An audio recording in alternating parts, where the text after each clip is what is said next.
Good afternoon, everyone. Good afternoon to entrepreneurs all across Africa. Welcome again to this another insightful masterclass on Grow with Branding and Marketing Tactics. Our facilitator for today is Ifesinachi Okpago, who is the Chief Marketing Officer at Cares Insurance Group. Thank you so much, Ifesinachi, for facilitating this session. Over to you, Foko, please. Bonjour tout le monde et bienvenue une fois de plus à cette session de masterclass. Donc, aujourd'hui, nous allons intervenir sur un thème assez intéressant qui va nous permettre de savoir comment croître avec le marketing et le branding. Les tactiques vont nous être expliquées. Une fois de plus, bienvenue pour cette session. Over to you. All right, thank you so much for the introduction. And good afternoon, everyone. It's great to meet every one of you. And I'm hoping that we have a very nice, engaging session. So I'm just going to put up my screen. Give me a moment.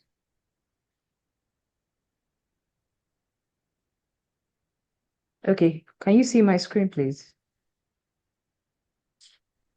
Yes, we can. Okay, fantastic. All right, so today we will be speaking about something I'm really passionate about, branding and marketing. This has been the core of my career for the past almost 15 years now. And so anytime I have the opportunity to speak about it, I'm always very happy to. More importantly, speaking to business owners, young African entrepreneurs, this is even more relevant, more relevant because there's a lot to be done. There are lots of opportunities across the continent. And so if we do get our business and our brands right, then we are able to tap into those opportunities. Okay, so based on that, I'll go straight into the topic. And I'll start with a few questions. Now, I can't see my screen to see the answers, but I'm really hoping that it will be really interactive. And at some point, I can be, the answers can be shared with me so that I can read out a few of them to be sure we are all, connected. So just take a few minutes to ask yourself. I mean, you know your business, you know your brand, you know your product. Why do people buy your product? Just think about it. Why do you think people buy the products that you sell right now? Then as you're thinking about that, ask yourself, I mean, if you go to the market, it's possible that maybe there are many products in the same category as what you sell. So ask yourself, why do customers choose your particular brand out of all the options they have? And this is for those that have already launched.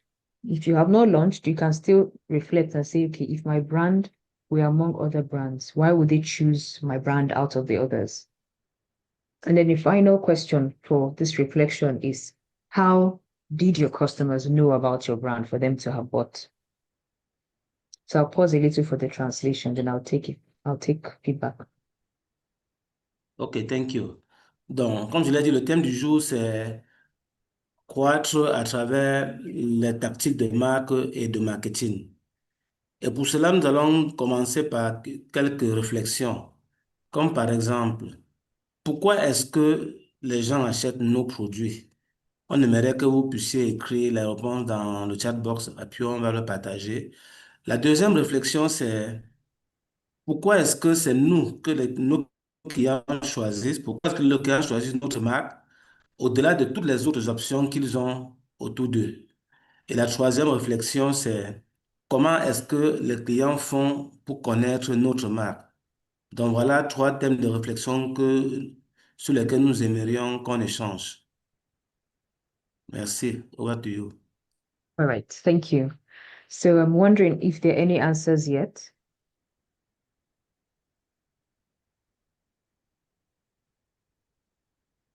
Okay. Yeah, Not no, sure. not yet. We haven't Okay. seen any response yet. There is a Okay. feedback, so you can go on. All right. Okay. So if there are no answers, I'm hoping that people are still reflecting on the answers. But again, it's very important to set the tone this way for people to reflect on this, because the answers that we get will determine what next. But I'll still go ahead and share my presentation. So let me ask, there are popular brands on the screen. These brands are not new to us. There's Hess Holdings, there's Tunelumelu Foundation.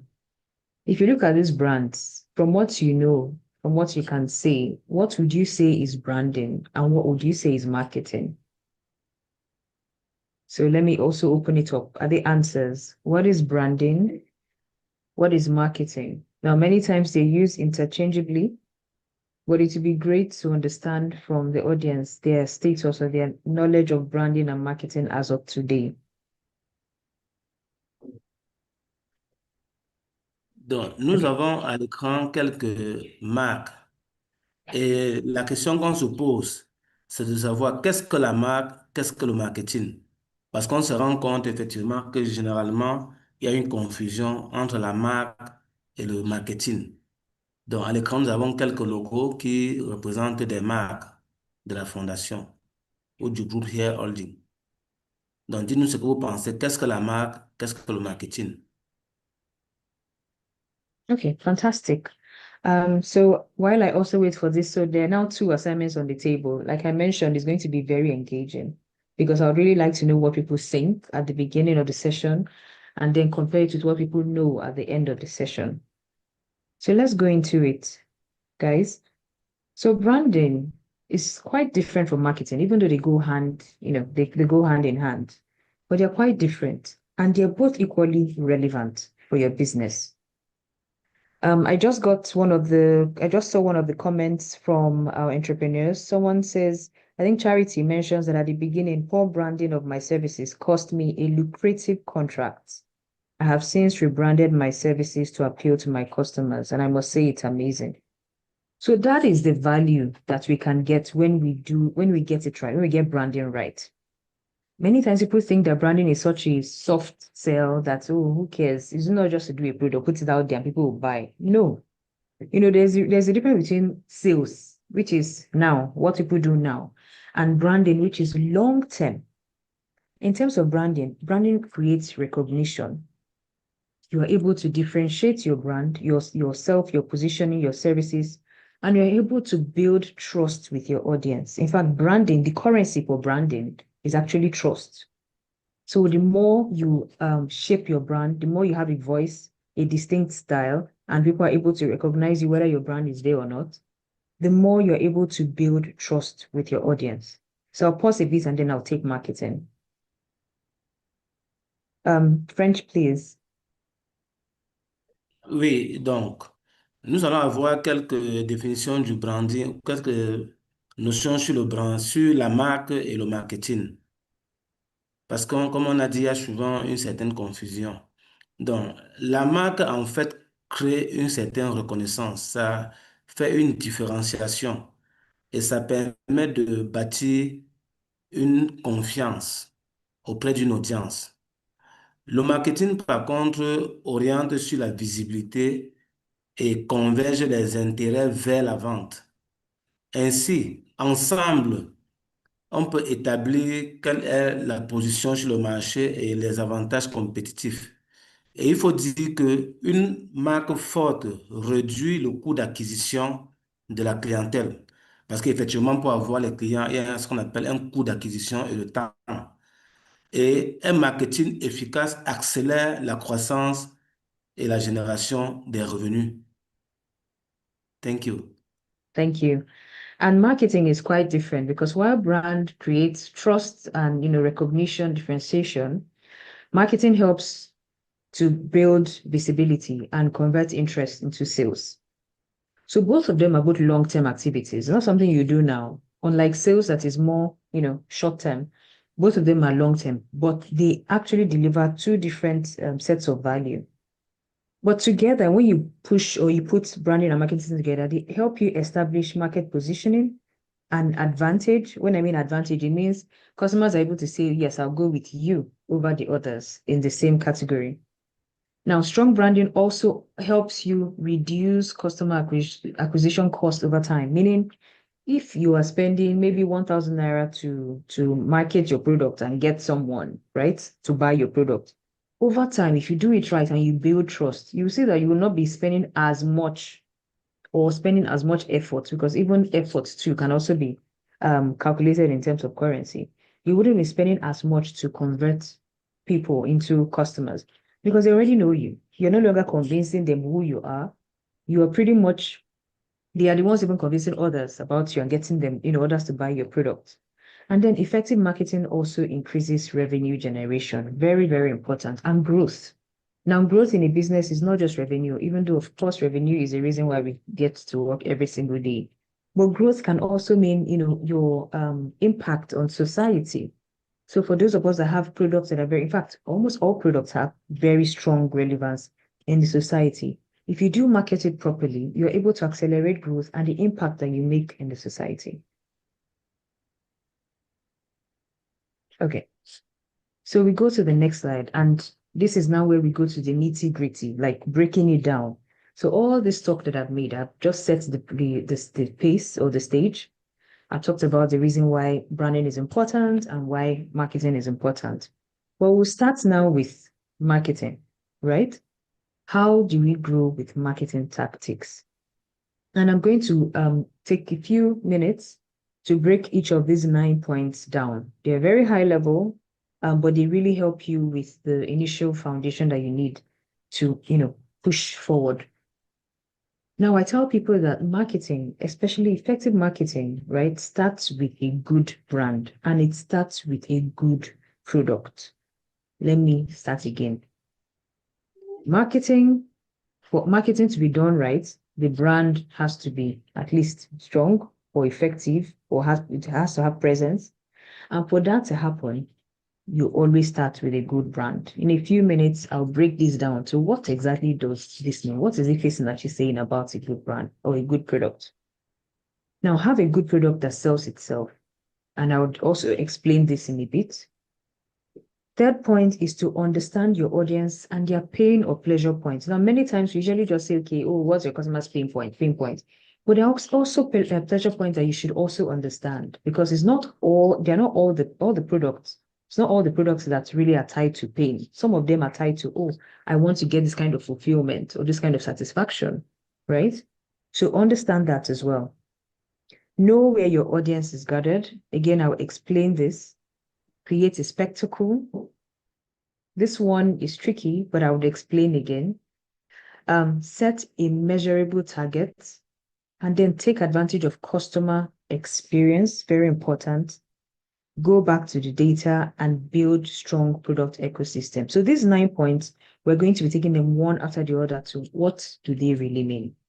So I'll pause a little for the French translation, then I'll go into the nitty-gritty. Ok, donc, maintenant, il est question de savoir comment est-ce qu'on peut croître à travers les tactiques de marketing. Et pour cela, nous allons échanger à travers 9 points. Le premier point, par exemple, on dit une marque forte commence par un bon produit. Donc, il est important pour vous de savoir que la satisfaction du client part du produit. Et pour qu'une marque soit forte, il faudrait effectivement qu'il y ait quelque chose qui matérialise cette marque-là. En point 2, il est aussi question de savoir que ce bon produit, c'est quelque chose qui est capable de se vendre seul. Ça, c'est important de savoir. Un bon produit, c'est quelque chose qui est capable de se vendre seul. Et on a dit une marque forte, s'appuie sur un bon produit. Et il est aussi question en point 3 de bien comprendre son audience, quelles sont ses peines et quel est son plaisir. C'est-à-dire, qu'est-ce qui est une peine pour votre audience, pour votre client, et votre produit apporte donc une solution à cette douleur ou à ce besoin qu'eux, ils ont.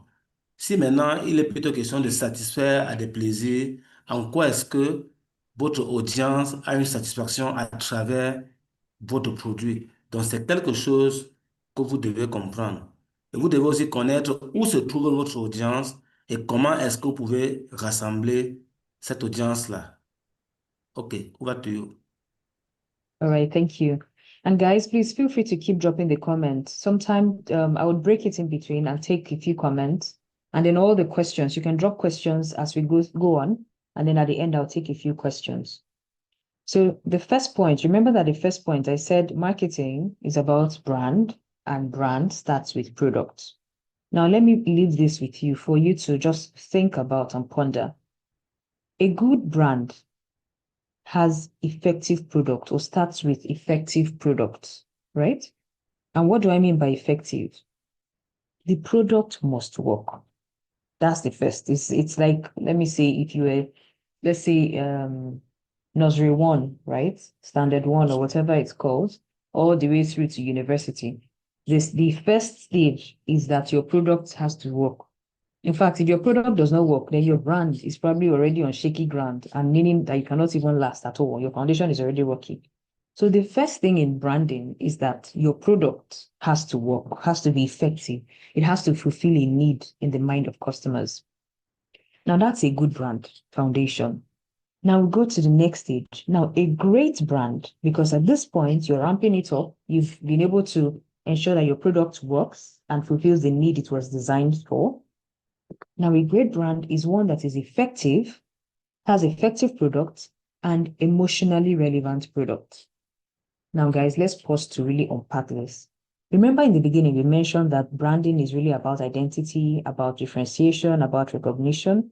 And that when you walk into a store, for instance, and we see your brand among others, people should be able to choose you over others. Now, at the time when you're building your brand, when you're deliberately building your brand, yes, you know that your brand works. If it's, for instance, if it is, I don't know, cream, skincare, you know that when you rub the cream, it's, your skin is supple, fine. But then when you want to take it up a notch, you now have to work in emotional elements into your brand, such that people are not just using your skincare brand because it works, but they're using it because it makes them feel happy or makes them feel somewhere, reminds them of the past, which is nostalgic. So the point is that you now are looking at the functional element and the emotional element in your product and using that to fuse a great brand. So I'll pause and now take the last point for different translation. Donc, vous devez être cette marque-là. Parce que une bonne marque représente un produit efficace. Et un produit efficace, c'est un produit qui parle à votre clientèle, qui parle à vos parties prenantes. Maintenant, une grande marque, en plus d'être efficace, doit aussi avoir une émotion pertinente. Donc, doit avoir des produits qui apportent une émotion pertinente. Ce qui fait que quand les consommateurs utilisent votre produit, ça leur fait du bien. Ils ont une sensation de bonheur. Et c'est ça qui fait de votre marque une grande marque avec une efficacité certaine. Maintenant, une marque impressionnante est certes efficace, elle a des émotions pertinentes et culturellement, elle permet de définir le produit.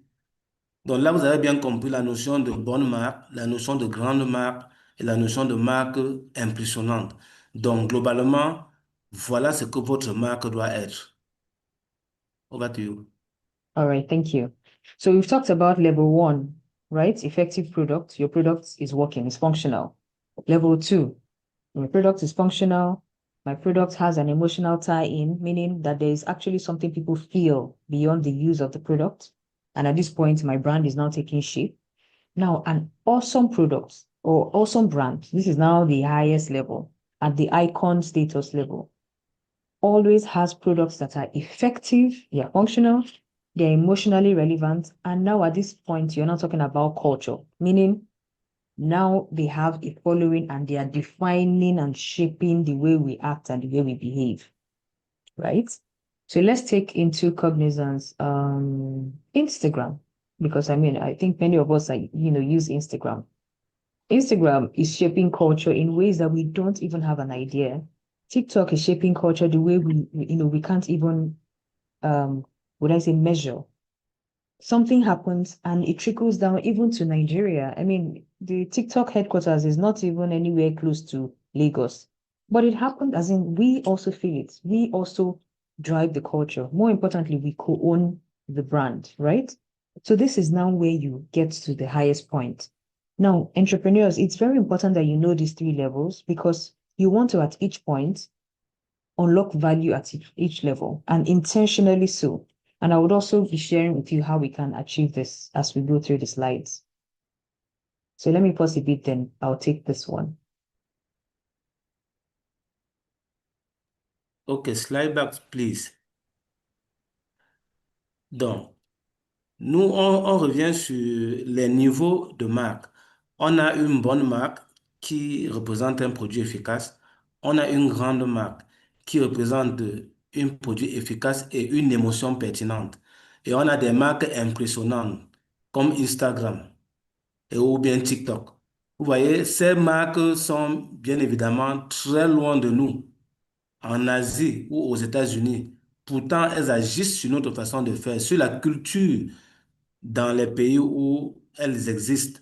Donc, on peut dire qu'une marque impressionnante, c'est une marque qui va au-delà de l'efficacité du produit, qui va au-delà de l'émotivité pertinente, mais rentre dans notre culture. Et c'est ça qui permet de définir le produit. C'est ça un peu les niveaux de marque. Et vous devez travailler pour que vos différentes marques puissent baliser le niveau de bonne marque, grande marque et marque impressionnante. Thank you. Thank you. So now going to the next point, marketing your product, right? Now, many times when people talk about marketing, the first thing they think about is advertising. Oh, billboards. Oh, yeah, let's go to billboards. Oh, let's go to radio. Let's go to Instagram, social media. Let's get influencers. That's like the default stage. But guess what? There are actually clever ways you can market your product on a budget. See, when you're bootstrapping your business, right? Especially when it's a small business, you don't have the luxury of plenty money. And me, I understand better than anyone else, right? At this point, this is where you can actually be very, very clever with your budget, with whatever budget you have. For instance, your product can be your marketing, right? To drive the most powerful form of marketing, which is word of mouth. If you look at on the right, you'd see that the weight, the gym weight, that's actually a water bottle. A water bottle, I can't remember the country now, but they shaped the water bottle to look like gym weights. Now, what do you think happens? If you were the one that entered the store, you saw the normal, the normal bottles, normal straight jacketed bottles, and you saw this one. The first thing you would do is that you pick it up and you immediately start doing this. You will even do it unconsciously. What happens again? Consumer behavior, because we're in a digital world, we take pictures, maybe send it to our friends or our family members to say, oh wow, guys, look how cool, look what I found, right? And then we take it home and we can even use it, maybe even before drinking water, you lift weights first before you drink the water. After that, you go back again and buy the same product. So you can see that even something as simple as looking at your product, not doing the same thing everybody is doing. Oh yeah, okay. We are selling I don't know now, maybe we are selling mugs. And so the mugs must always be the same. Yeah, sure. And if maybe if you put our brand at the bottom, it will sell.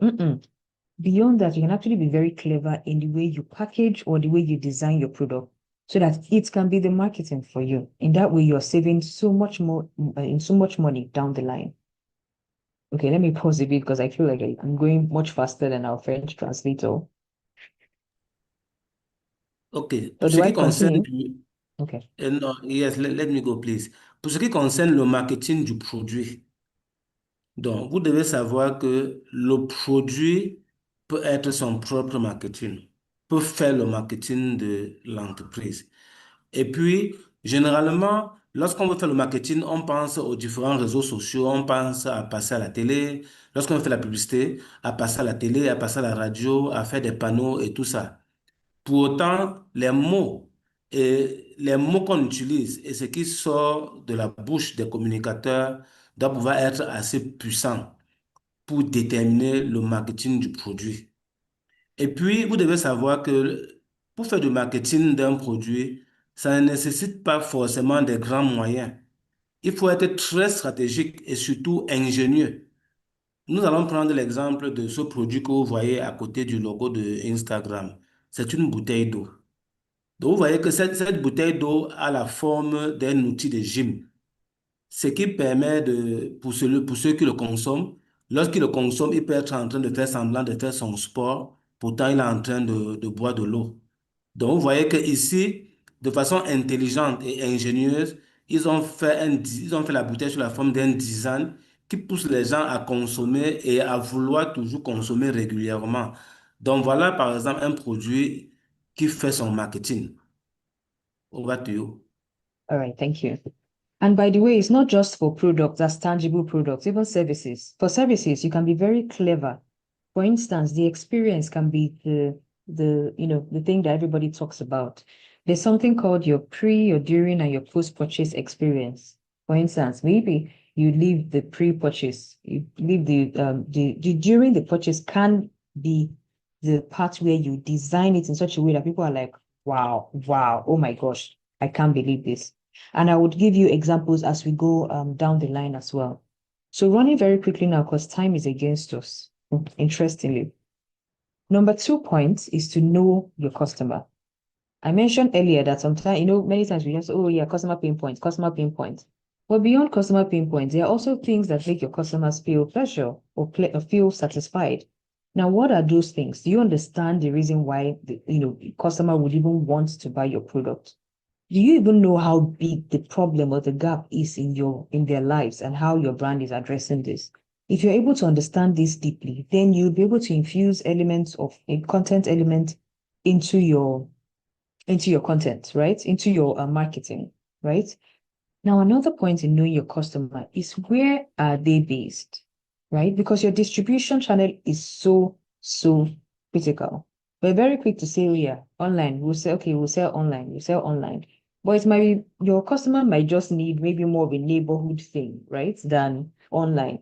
So it's very important that you understand your customer, take time out to not just ask them, but to study them, to experience. For instance, there was a time that I was working with a team building a product, and I just said, you know what? Let's call someone. I said, come sit in front of it was a digital product, and I said, okay, use this product. And I was watching how they were, navigating the system. I could already see that they were having frustrations in certain areas. They didn't need to tell me because many times people don't communicate as effectively as what they have in their mind. But by just watching them, you're able to immediately understand where the pain points are. So again, understand your customers' pain and pleasure points, understand the problem or the gap your brand or your product is filling, and watch distribution as well. So I'll pause for the French. Ok, le prochain point, c'est vous devez connaître vos clients. Vous devez connaître vos clients et pour cela, il est important de maîtriser leur douleur et leur plaisir. C'est-à-dire, qu'est-ce qu'il leur faut pour être satisfait? En quoi est-ce qu'ils ont mal et personne ne veut rester dans le mal? Il faudrait donc que votre produit soit capable de venir résoudre ce problème qu'eux, ils ont. S'ils ont besoin de se donner plaisir, est-ce que vous comprenez quelles sont ces choses qui leur permettent d'aller soit à gauche, soit à droite? Deuxième point, vous devez bien maîtriser le problème du client et bien évidemment voir le gap qu'il y a entre leurs problèmes, leurs besoins et la satisfaction qu'ils ont à l'instant T. C'est ça donc qui vous permet de définir votre produit et d'y allier une marque qui permet de directement apporter une satisfaction à la clientèle. Chose aussi importante, c'est où se trouve cette clientèle. Et pour cela, votre réseau de distribution doit être quelque chose de très stratégique et de critique. Parce que, on va le voir avec l'exemple, vous pouvez être là en train de vouloir faire un produit en vente en ligne, alors que tout à côté de vous, vous avez une clientèle qui a besoin des boutiques de proximité. Donc, comme vous dites qu'il est question pour vous de bien connaître votre clientèle, et pour bien connaître la clientèle, il faut connaître comment elle se comporte et qu'est-ce qu'il faut faire pour la satisfaire. Pour cela, bien évidemment, vous avez besoin de faire des études afin de maîtriser tout cela. Thank you.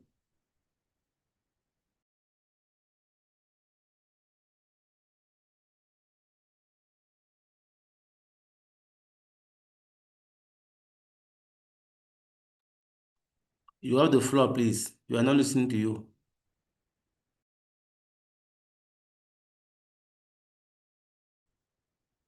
Can you hear me? Yes, we can. Okay, it is good now. Okay, fantastic. So we go to the next point, which is, going into marketing nitty-gritty.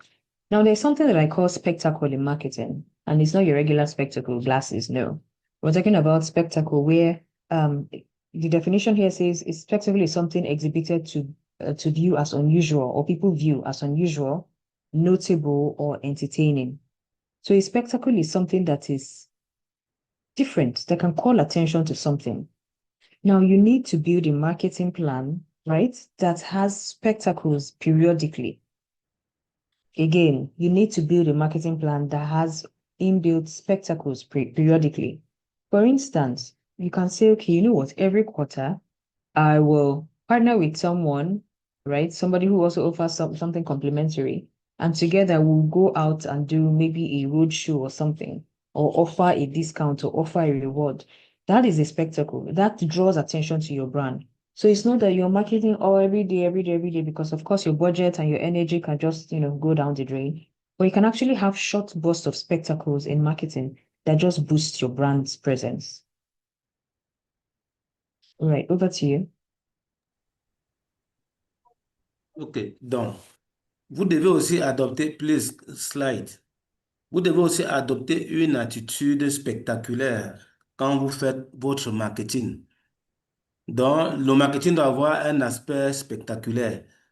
Pourquoi? Parce que déjà spectaculaire à travers l'exhibition. Donc, vous devez faire des démonstrations, des choses inhabituelles, notables, qui appellent au divertissement. C'est pour ça qu'on a mis ce logo de feu d'artifice. Donc, aujourd'hui, le public a besoin de spectacles. C'est-à-dire qu'il faut souvent rentrer dans du bruit.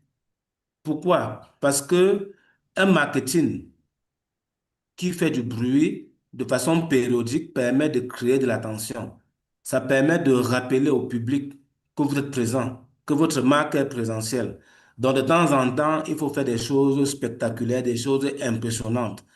Et aussi, savoir que pour bâtir une bonne marque, il faut une marque, pour bâtir une bonne marque, il faut mettre en place un partenariat social.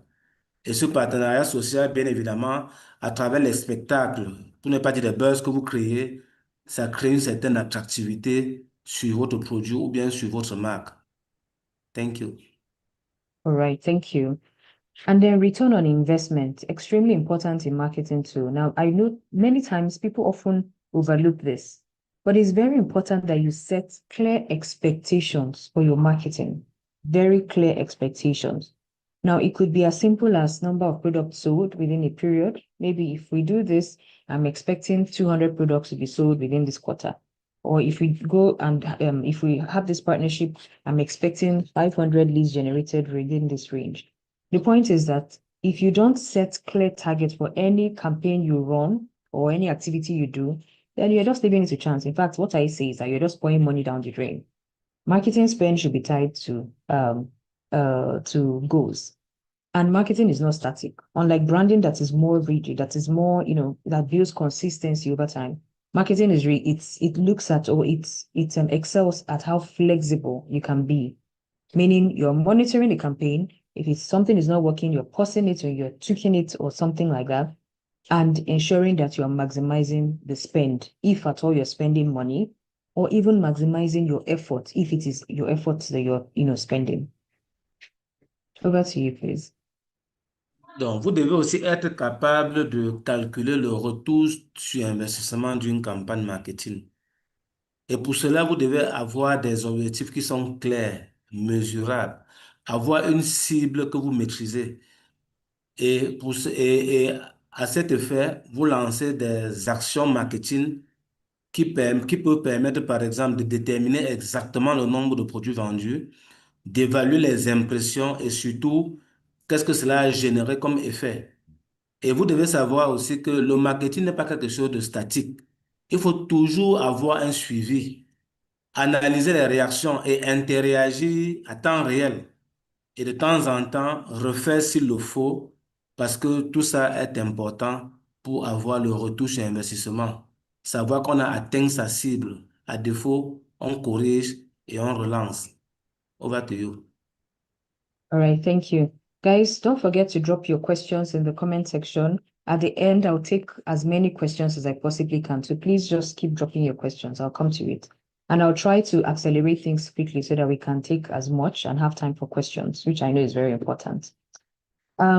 Customer experience. Now, we usually underrate how important customer experience is, but it can actually be a differentiator for you, meaning it can actually be a branding mark for you, your experience. Now, how do you, ensure that you excel, in this space? Number one, identify all the possible channels that you would be pushing or you'll be servicing people from, right?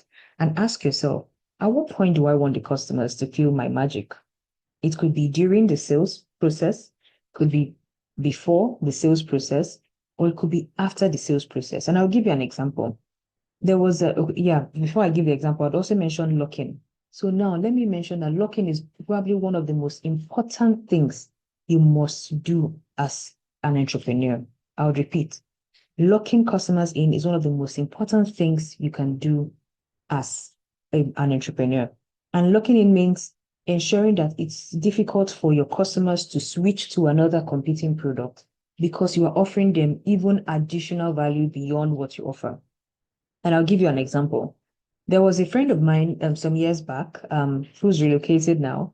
She had a local cake company. Now, what was very interesting is that when is your birthday, she would, of course, offer you a cake, but then offer you a discount on all your family members. And of course, she will ask you to give her the details at the date of birth of your family member so that she can remind you when it is the person's birthday. Now, let me explain the ecosystem she's unlocked for herself.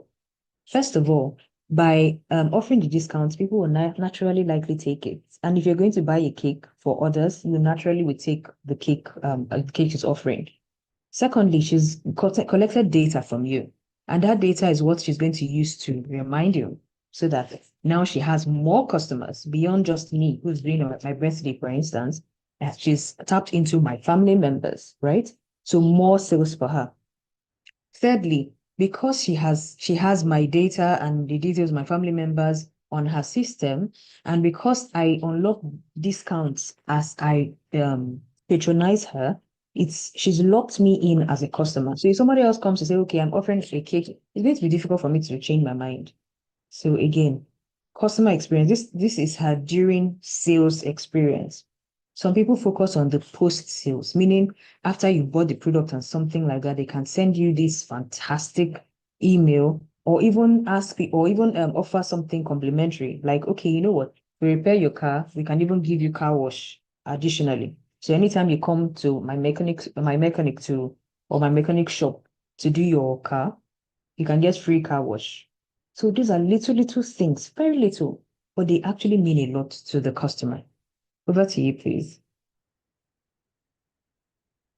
Donc, une autre attitude à avoir, c'est de faire de l'expérience client quelque chose de magique. Donc, par exemple, vous devez avoir une politique de différenciation au niveau de l'expérience client. Identifier quelles sont les choses qui touchent vos clients. Comment est-ce qu'eux ils se comportent?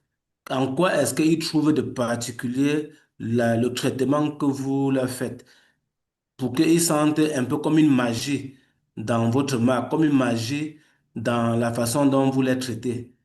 Donc, vous devez être capable de rentrer dans le client, rentrer dans sa vie, le toucher, lui donner des raisons de revenir. Soit ça peut être sur des réductions, des récompenses, etc. Donc, l'exemple qu'on a pris, elle a pris l'exemple de quelqu'un qui vendait, d'un boutiquier, on va dire ça comme ça, qui avait l'habitude de vous offrir un gâteau à chaque anniversaire. Donc, quand vous avez un anniversaire, il vous offre un gâteau. Mais en plus de vous offrir ce gâteau, il vous permettait, à l'occasion de votre anniversaire, aux membres de votre famille d'avoir des réductions dans son magasin. La conséquence, c'est quoi? La conséquence, c'est qu'à travers votre anniversaire où il vous donne un cadeau, Il collecte les données sur les membres de votre famille. Il permet aux membres de votre famille de venir faire des achats. Et ça, c'est une expérience magique et qui marchait toujours et surtout à tous les coups. Cette technique permet d'accroître la, la, la clientèle, ça permet d'accroître les ventes et surtout ça permet de fidéliser la clientèle et d'élargir la base de données des personnes qui interviennent. Pourquoi? Parce que quand on vous donne un gâteau gratuit, et qu'on vous dise qu'en plus de ce gâteau, les membres de votre famille ont accès à tel avantage. Vous-même, vous partez prendre les membres de votre famille et vous venez avec eux pour les faire bénéficier de l'avantage. Donc, ça, ce sont des techniques de marketing, surtout une expérience clientèle intéressante. Over to you. All right, thank you. So we go to data. I think I wouldn't waste so much time here because we all know that data is very important. You need to find out what exactly should I be measuring in my business. So I'll know whether, yeah, this marketing is working or is not working, right? So of course, the ultimate goal is for you to be profitable. So find out, for instance, is it number of leads you would like to generate? Is it number of customers and how you're progressing over, a period of time? Is it the number of inquiries you receive or even the number of times people are mentioning you online? All those metrics are they're things that show you whether your business is moving far beyond sales. Because sales, like we mentioned earlier, is short term, is right now, but marketing is long term. Marketing is dropping an idea in the mind of someone saying, look, anytime you have this product, it's like whispering, anytime you have this product, I'm the one. The person might not necessarily buy it that time, but the person knows that, look, at the back of my mind, if I have this issue or if I want to get something like this, I should reach out to you. So very important. All right, over to you. OK, concernant les données, on en a suffisamment parlé. On a eu le temps précédemment de beaucoup parler des données, mais vous devez savoir que ce qu'on recherche en fin de compte, c'est que l'entreprise doit être profitable. Mais par contre, ne laissez pas les données entre les mains des clients ou des gens. Faites tout pour collecter les données. Parce que c'est à travers ces données que vous faites des analyses et que vous ajustez votre marketing. Comme on vous l'a dit, les ventes, c'est tout de suite. Mais le marketing, c'est le long terme. Donc, vous devez toujours vous arranger à avoir les données sur le marché, les données sur la clientèle, parce que c'est ça qui vous permet de faire la prédiction de vos ventes, de projeter l'avenir de votre entreprise. Les données sont très importantes. Thank All you. right, thank you. Now, I would also talk about building strong product ecosystems, and this is what I mean. Many times, especially when we are starting a business, we are very quick to start with plenty. So you have, oh, I want to do this product. So you decide, okay, you know what?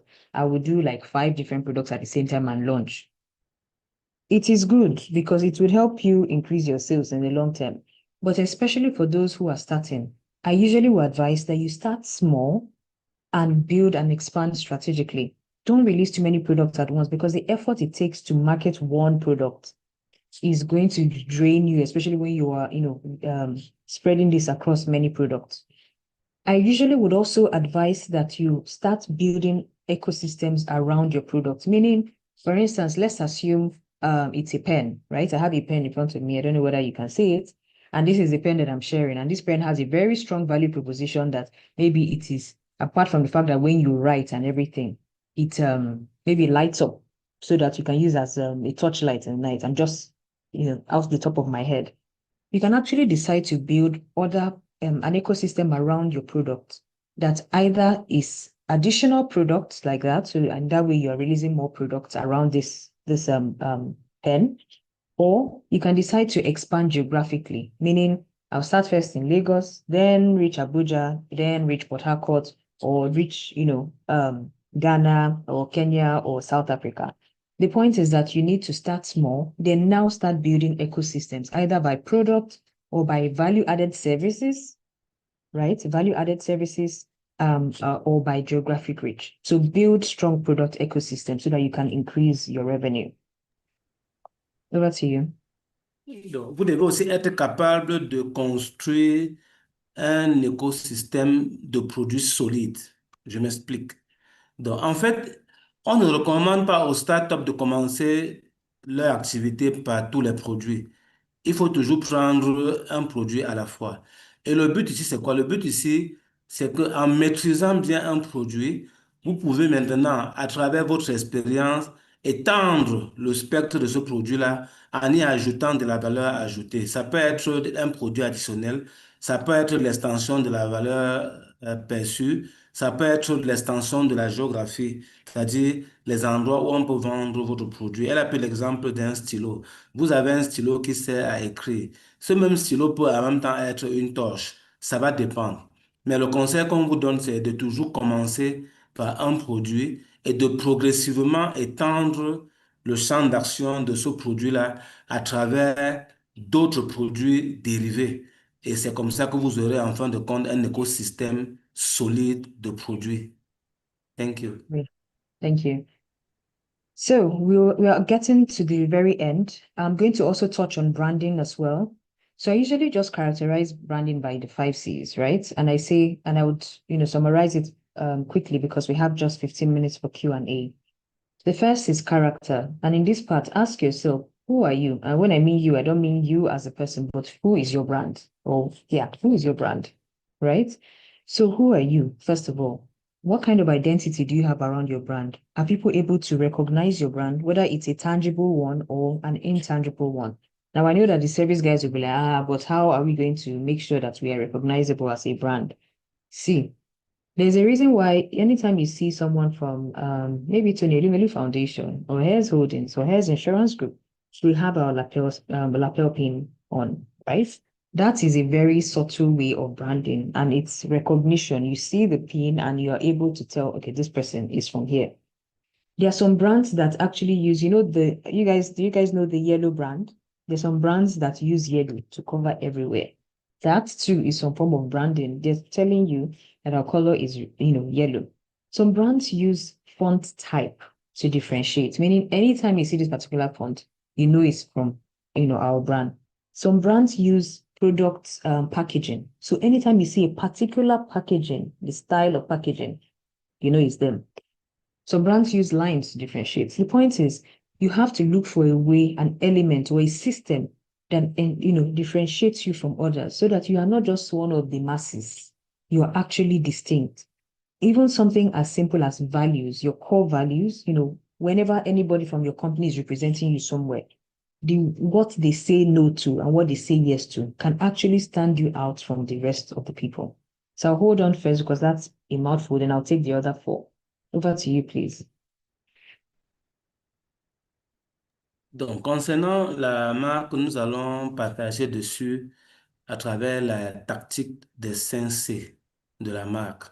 Nous avons le caractère, nous avons le communautaire, la consistance, la co-création et la culture.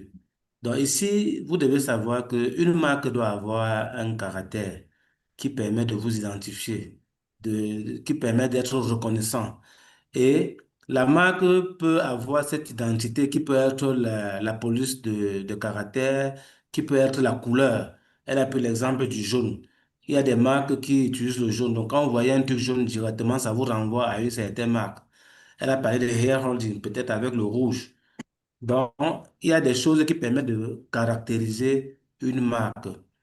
Maintenant, la communauté, vous devez pouvoir être capable de bâtir aussi une communauté autour de la marque. Ça, c'est un point important. Et c'est cette communauté qui va permettre de faire grandir la marque parce qu'au sein d'elle, vous aurez peut-être des ambassadeurs qui vont représenter la marque et faire que la marque soit connue partout. Il y a aussi de la consistance. La constance ici, c'est que tous les jours, la marque doit être présentielle. Elle doit permettre de créer des affinités. Et ce n'est qu'en étant consistant, en étant répétitif, que ces valeurs peuvent être garanties. Nous avons aussi la co-création. Parce que, effectivement, est-ce que votre marque, vous l'avez bâtie seule ou vous l'avez bâtie en tenant compte des parties prenantes, en tenant compte de la clientèle, en tenant compte de leur avis? C'est aussi quelque chose d'important. Pour finir, on a aussi la culture. La culture qui permet d'avoir des valeurs, d'avoir une philosophie partagée par une communauté, bref, d'avoir même des croyances. C'est pour ça qu'on a par exemple la marque qui fait penser que lorsqu'on parle d'Américain directement, on voit grand. Lorsqu'on parle des États-Unis directement, on voit grand. Ça, c'est quelque chose qui a été travaillé et qui est culturel, qui renvoie les États-Unis à la grandeur. Over to you. All right, thank you. So the remaining four, we mentioned five C's. The remaining four, the next one is community. Build a very strong community around your brand. And let me explain something. Many times we usually go from product first, we develop the product, then we look for the market. But in today's world, today's digital world that is so noisy, I would usually advise that you build a community, then you push the product the other way around. But bottom line, if you already have a product, build a community that believes in you. And you can start small, ask questions, ask them to test, ask them to give you feedback, ask them to refer. That's how you start building a community. Then consistency. Show up every day the same way for a long time so that it sticks. That's really how branding sticks. The more you come out wearing red, at some point it will just stick in people's minds, right? Co-creation. I like to push for co-creation because I believe that in today's world, unlike where brands would sit on a very high pedestal or the throne and every other person is beneath, we're actually on the same level, both brands and consumers. And so it's the stronger brands actually work with their customers to co-create together. Oh guys, we're about to launch a new product, but we need your advice. Listen, can you tell me what you would like to see? Little things like that, or even checking their reviews or recommendations actually help. And then finally, culture. Define your values. Have a strong brand philosophy, a strong one. That one that will really resonate with your community. And when you splash it out there, people will be like, yes, in fact, this brand is speaking my language. I definitely need to, go with them. So have a strong brand philosophy. For instance, I know might be cheesy, but Make America Great Again is a strong brand philosophy, whether you like it or not, right? And in that way, you are actually building the people that align with you, that can stand with you and say, oh, yes, we've been waiting for this for such a long time. Remember in the beginning, we talked about good brand, great brand, and awesome brand. This is how you go from good all the way to awesome. Over to you, please. You can move forward. Already done. Okay, sure. All right. And then finally, I'll just leave you with a few challenges that you can do over the weekend. We might not have time to tackle them now, but you can actually do it maybe when you have the quiet moment. Describe your product in one sentence, and you can write it down so that maybe in your free time you can tackle it. What is your product's single most unique value proposition? Meaning, what is the greatest brand promise your product is offering? And I'm talking about the functional one or the emotional part, right? Who needs the product the most? Now, sometimes we can be boxed into a corner thinking we can develop this brand. It should be great for maybe young people, young, smart, digital natives. But in reality, the people that might likely need your product are maybe young mothers. So it's very important that you listen to the market so that you know whether you're positioning your brand for the right people. There was a particular brand, I can't remember which one, which was targeting, I think it was targeting children, diapers for children or something like that. But they discovered that the people that were actually using the product were elderly people, much elderly. So you see that you have to also define these things and keep learning and listening to the market. How are you packaging your product so that it's different from others? Remember, we talked about spectacle, right? And it could start from the way you package your product. So today, I really want to challenge you to go back and think about your product packaging, especially those with tangible products, and think, how can I make my products actually become the marketing tool for me? Yeah. What are your key goals for the year? What are you measuring every quarter? What exactly are you going to be measuring in this marketing branding sphere? And then, of course, do you have a tracking template for your data? So I'm just going to leave. I think we've talked about building a strong product, understanding your audience, pushing what's unique, and setting measurable outcome, and of course, always going back to data. So that's pretty much it. I'm going to take questions because of time, but would you like to translate? Or are you good? Yes, let me translate, please. Just Okay, quickly. Can you go back, please? sure, I can.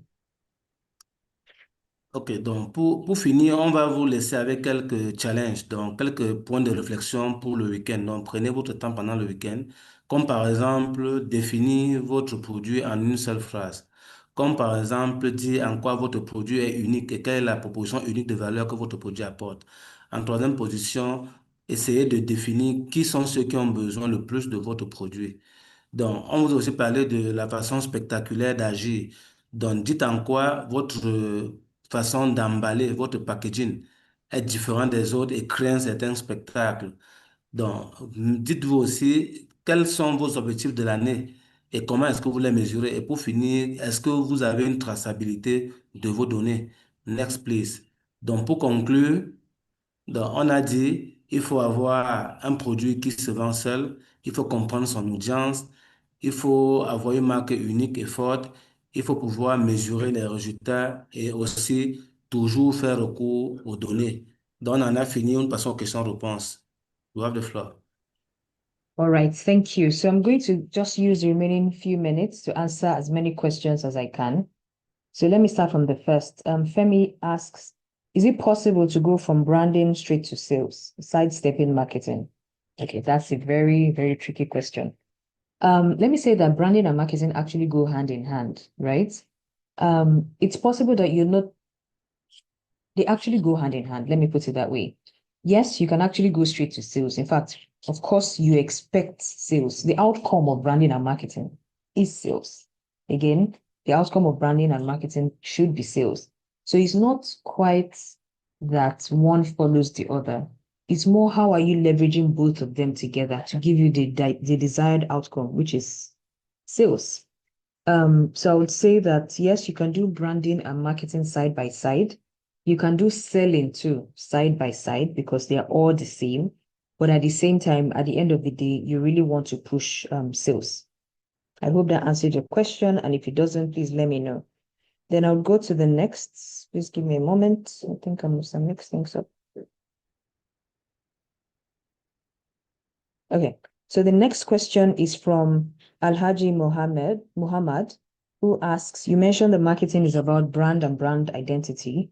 In today's digital space, where many businesses are competing for competition, what strategy would you recommend for building a strong and consistent brand that truly connects with the audience? Very good question. Now, today is as in today's world is quite tough because everybody's posting, everybody's talking, everybody's sharing the same thing. But I'll usually tell people that you should start from your product. Always, in fact, I would usually say that the first step is your product designing your product in a way that it can help accelerate marketing and word of mouth. Start with your product, build a good product, build a product that can, people can refer, build a small community, start from people you know, always start from the known to the unknown, build a small community of people you know, your friends, your family, and everything. You can even open a social media channel if you are inclined to, depending on your product, of course, and then get your people to put there. Then start expanding organically by maybe referrals or rewards for referrals so that you can grow very quickly. Guys, this is October 1st or whatever. And if you use our brand or you talk about our brand or post our brand, you get 5% off or something. Just little things like that can actually help you grow very quickly. So you don't have to do grand marketing campaigns. Just little things can actually help. So that would be my immediate answer. Because of time, I'll try to take as many as possible. Number 3 question is from Jeremiah, who asks, is branding the physical interpretation of our unique selling proposition? Okay, so that's a very good question. And I would say that your unique selling or value proposition is the core of your product. It's what your product is supposed to be there for. I had a discussion with a team I think it was a few weeks ago.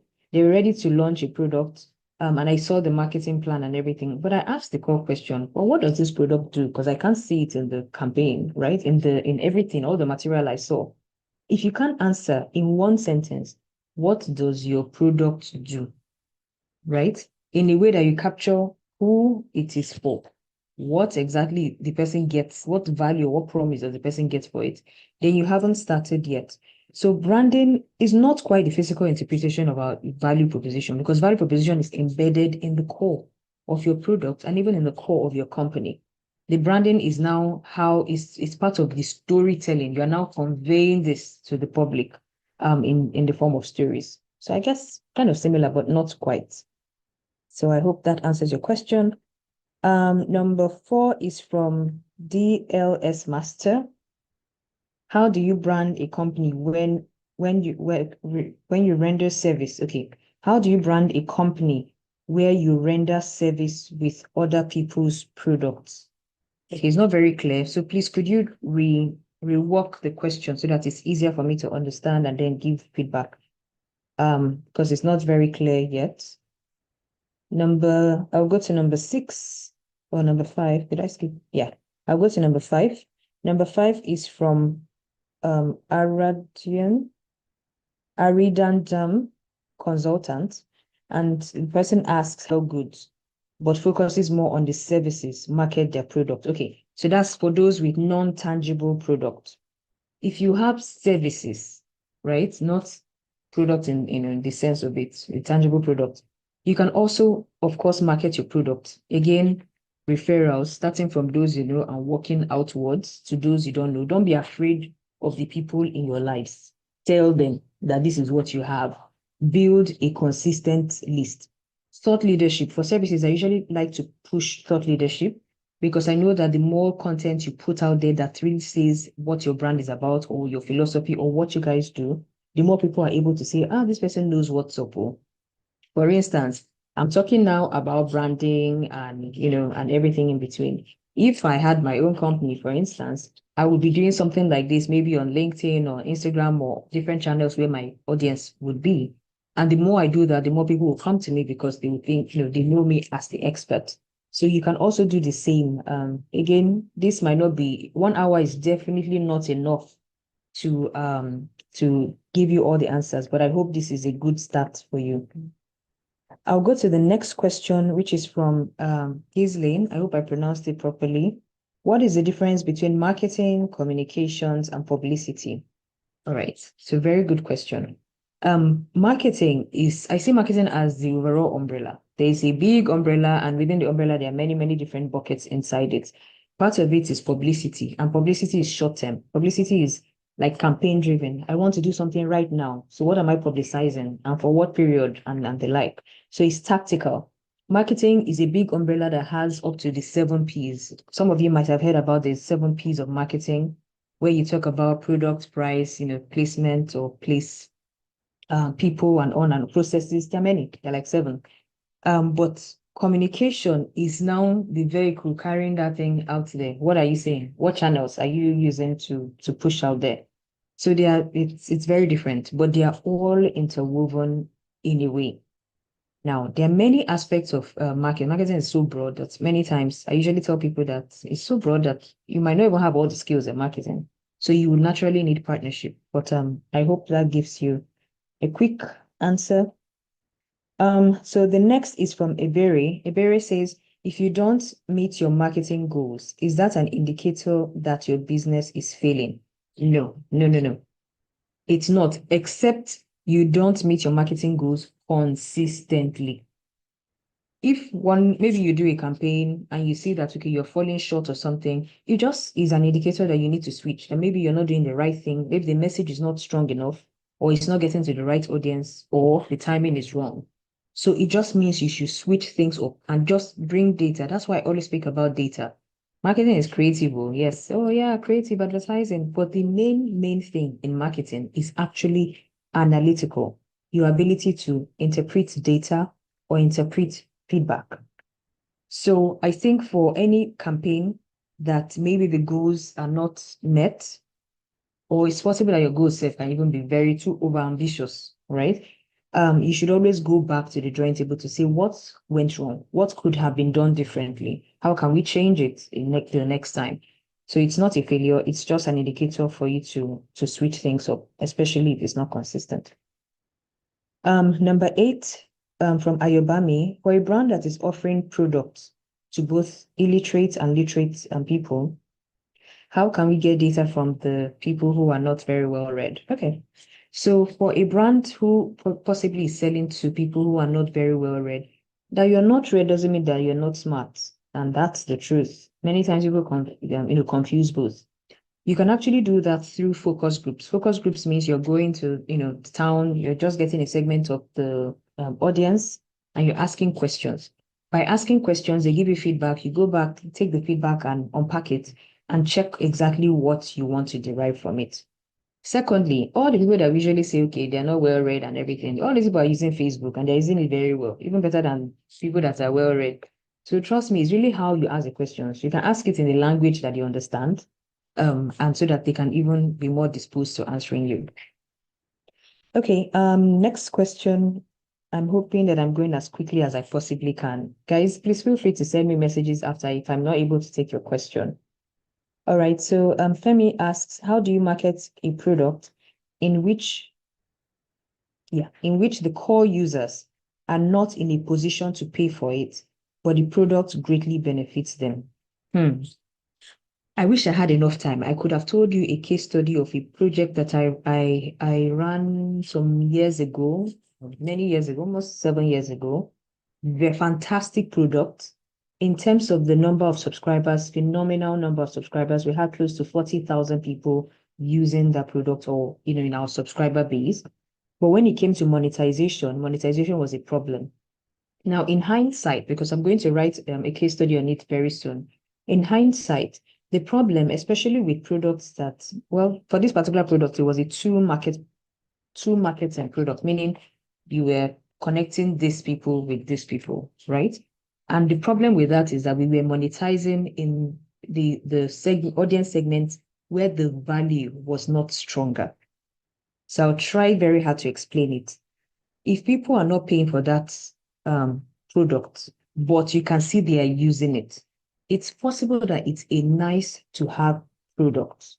And nice to have products actually have a space in this world, but people have not seen the value enough for them to bring out money to pay for it. The value yet is not greater than the immediate situation at that time. So in this case, it's either you are looking again at your business model to see where exactly should I or who exactly should I be monetizing this for? Who should be paying for it exactly? Who has the greater pain point or greater pleasure point, right? So that you can rework your business model and your pricing model, right? Or it could be any, many other things. Again, I would even need more details, or maybe not now. I hope this gives you a good foundation for you to just think through. Number 10 is from Citro Farms, who asks, what is the most deadly marketing or branding mistake to avoid as an early startup business? Okay, so as an early startup business, I would say one of the things that we don't do very well is actually paying attention to the product. You don't have to have a perfect product, no, but you have to have a product that is effective, right? Effective, meaning that it actually does the work, at least somewhat. Secondly, in terms of marketing, I think that we do not take advantage of the cluster we have, the people we have around us well enough for us to push. Many times we shy away from people for some reason. And I think that could be a deadly mistake. Then another thing that I would also like to mention in terms of marketing is that I don't think that we usually depend on, what's the word now? We are very quick to say, oh, let's go online, social media to post. Social media is fantastic. Many people are there, they are speaking, but it's like a sea. Imagine throwing a stone into a sea. It's a wide sea. You need to, out of that sea, identify who are the people that are my people. Well, how can I, remember we talked about locking.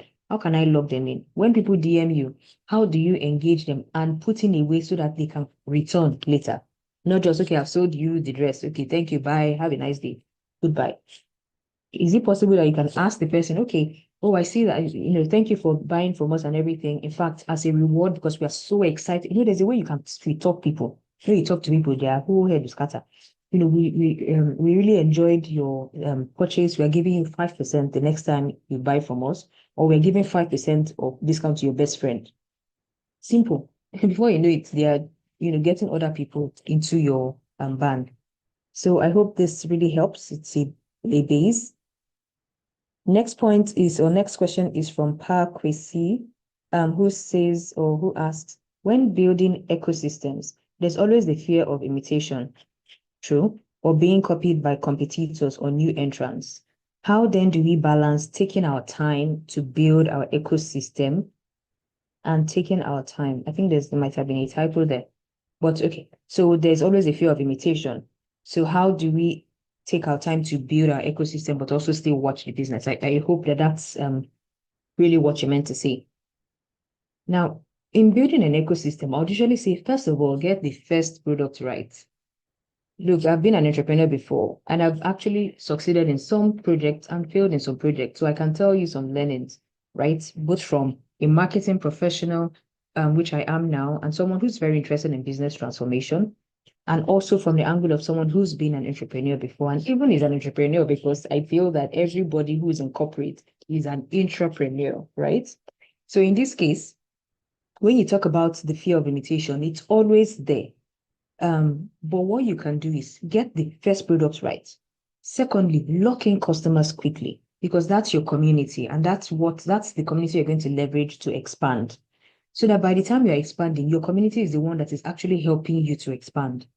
I wouldn't worry so much about imitation in the first place if you are focusing very much on locking. Remember, we talked about the importance of locking in the beginning. If you really, really get locking right, trust me, your imitation would be the least of your worries, because at that point, your customers will become your brand advocates. While there's not so much time for me to, distill this, but I think this gives you something to work on. But again, imitation is really, it depends on your product. There's some products that, well, it's a big problem, and we can speak later if your product is, falls in this bracket.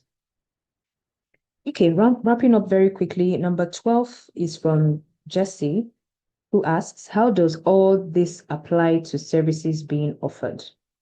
Because most of your presentations are on products. Yeah.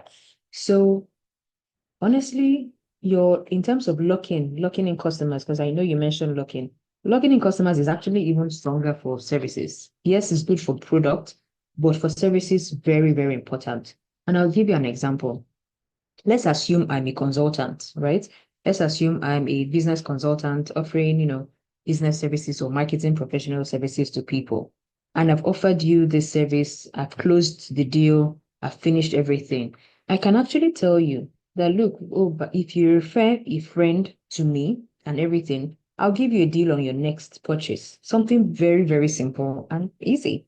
Before you know it, the person, remember that I will now, once you say yes, I'll send you an email with a very nice designed 5% discount, whatever, right? And I'll keep reminding you that, oh, look, you still have your 5% discount with us. So that way you keep remembering that, oh, yeah, somebody is owing me something. And, before you know it, it becomes something. There are many ways to lock in customers. Another way to lock in customers is using data, meaning that you get the data of that person. You get enough data that the person just knows, look, you know what, for me to switch from this product to another is going to be hard because, I'm fully integrated, right? All my data, I've moved all my data here, so it's going to be hard for me to switch. So there are many ways to do this, but it again depends on your product. Number 13, a question from John. When scaling a brand, what are the most telling KPIs to measure brand effectiveness beyond follower counts and impressions?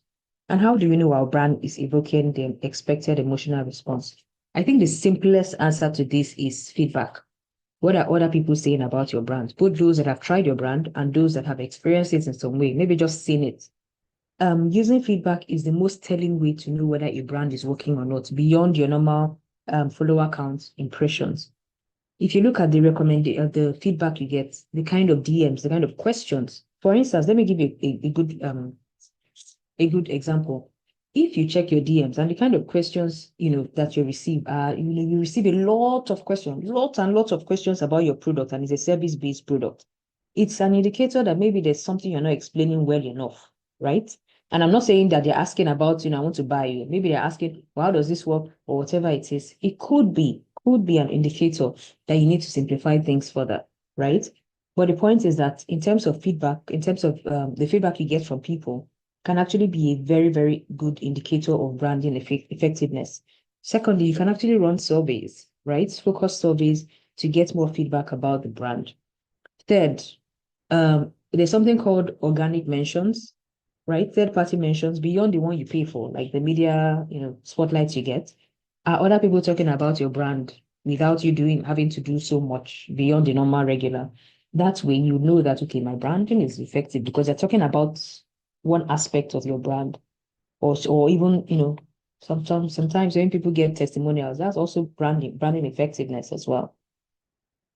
And then final question from Portia. Portia, can your brand identity change once it is set? You cannot rebrand. Okay, so I know you had mentioned earlier that consistency is key, but I would advise that you don't change it often like that. Give it time. Give it time to stick. 6 months, 1 year. Let it stick. Let people know the brand very well. I would usually say maybe 1 year. Let people be comfortable with the brand. Then you can now announce, okay, guys, we've unlocked this new milestone. We've reached 10K, subscribers or customers. And based on that, we would like to change the brand and, or would like to rebrand ourselves. Now, that's a very good opportunity for what I'd mentioned earlier, which is co-creation. At that point, you can actually get your customers or your community to be part of your journey, part of your story, where they're now asking you questions or they're now even voting, okay, let's do this. You tell them I have 1 or 2, they can now vote. And before you know it, people start sharing or whatever. So you can create that rebrand moment and make it into something much bigger than it is and push your brand even more. Bottom line, don't be too quick to rebrand very early. Give it time to marinate. Let people understand and accept your brand. Then rebrand. But each rebranding moment could be a point for you to reconnect and experience and build a stronger emotional connection with your community. So I think that's all I can take for today. Thank you so much for listening. And for your questions, if there are more, I'm happy to listen. Might not be almost immediately, but if you do send me a message on LinkedIn, I'll try my very best to reply. All right, thank you. Thank you so much, Fesnachi, for facilitating this wonderful session. I'm sure from the comments on our YouTube page, they found it really, really insightful. And thank you as well for taking your time to answer a whole lot of JAR questions. And so entrepreneurs, I'm very sure you've learned all about branding and all about marketing and how you can use this to push your business to higher and greater limits. Thank you so much again, Fesnachi. Thank you so much, entrepreneurs, for joining. Goodbye, everyone, and have a great day today. Bye. Bye.